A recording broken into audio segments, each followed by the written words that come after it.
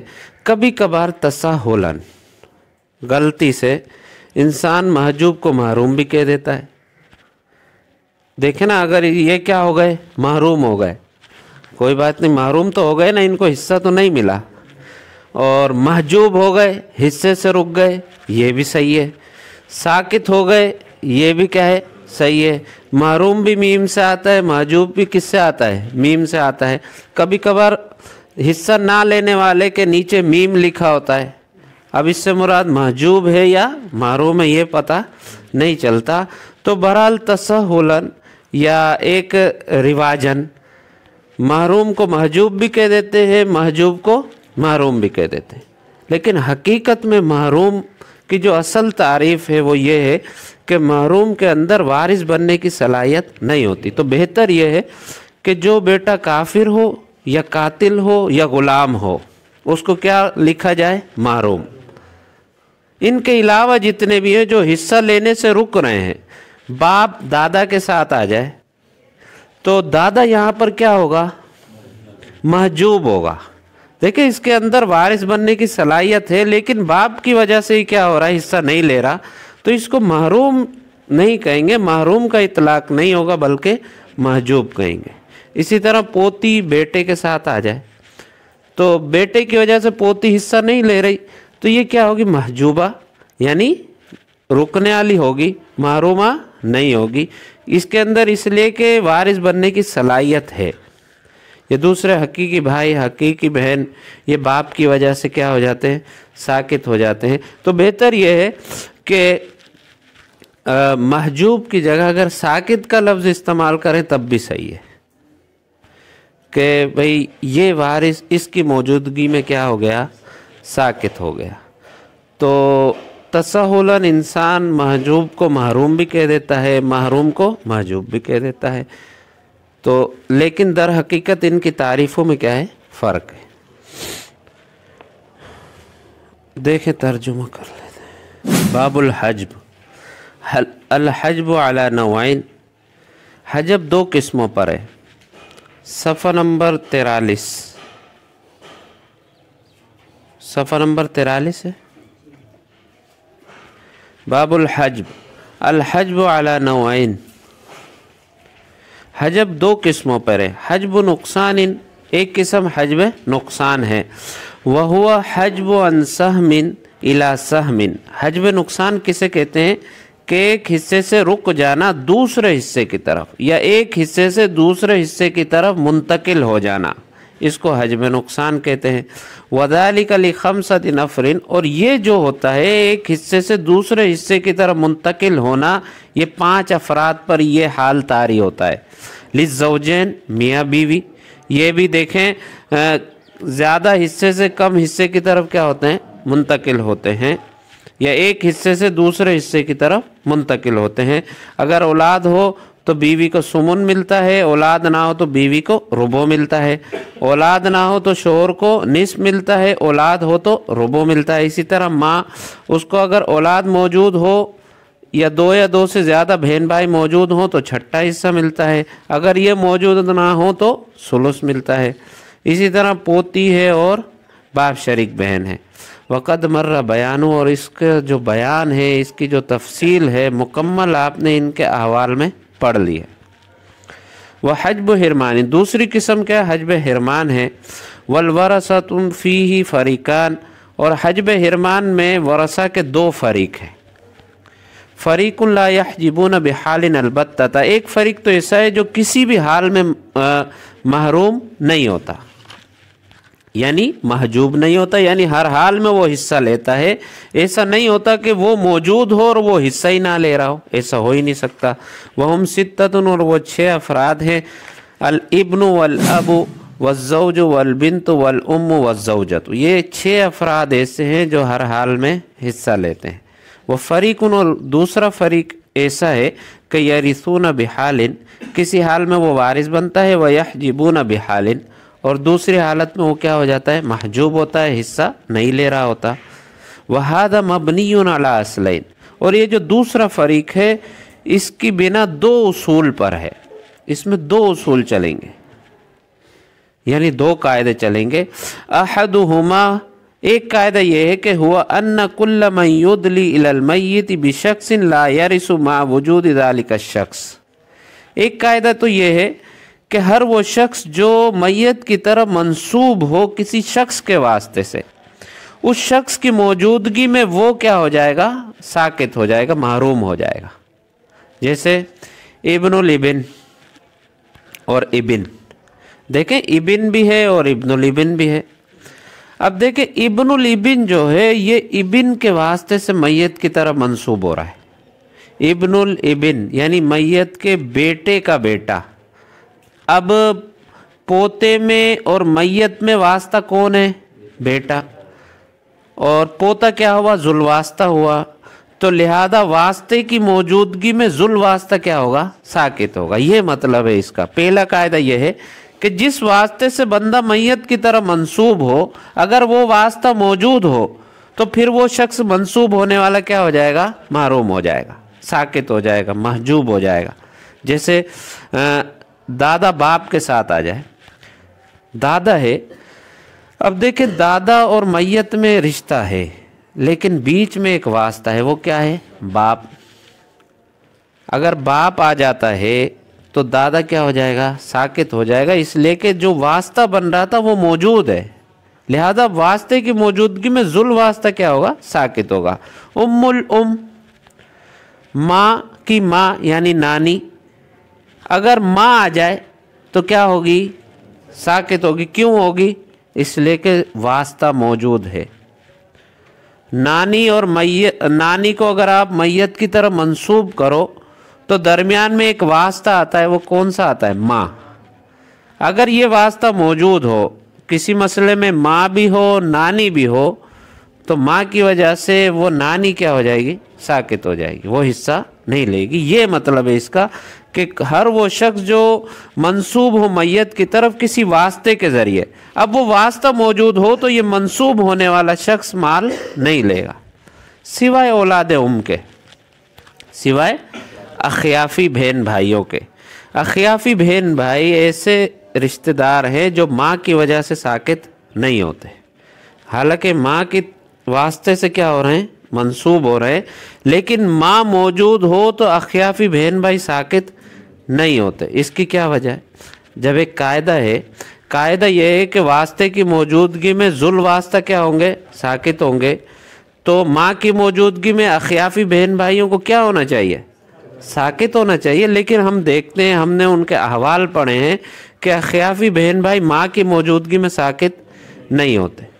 تو اس کا جواب یہ ہے کہ ماں ایسا وارث ہے کہ جو جمی ترکے کا مستحق نہیں بنتی، جمی ترکے کی مستحق نہیں بنتی. جب جمی ترکے کی مستحق یا تو چھٹا حصہ لیتی ہے یا کیا لیتی ہے؟ ثلث لیتی ہے. ان کی ایسی حالت ہے ہی نہیں کہ یہ کل ترکہ لے.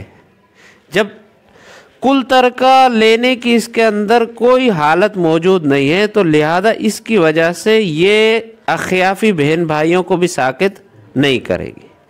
اور دیکھیں ان میں سبب ارث بھی متحد نہیں ہے. ماں جو وارث بن رہی ہے وہ عمومت کی وجہ سے بن رہی ہے. ماں وارث کس کی وجہ سے بن رہی ہے؟ عمومت ماں ہے. اور اخیافی بہن بھائی جو وارث بن رہے اخوت کی وجہ سے بن رہے. ان دونوں کے وارث بننے کا سبب بھی الگ الگ ہے.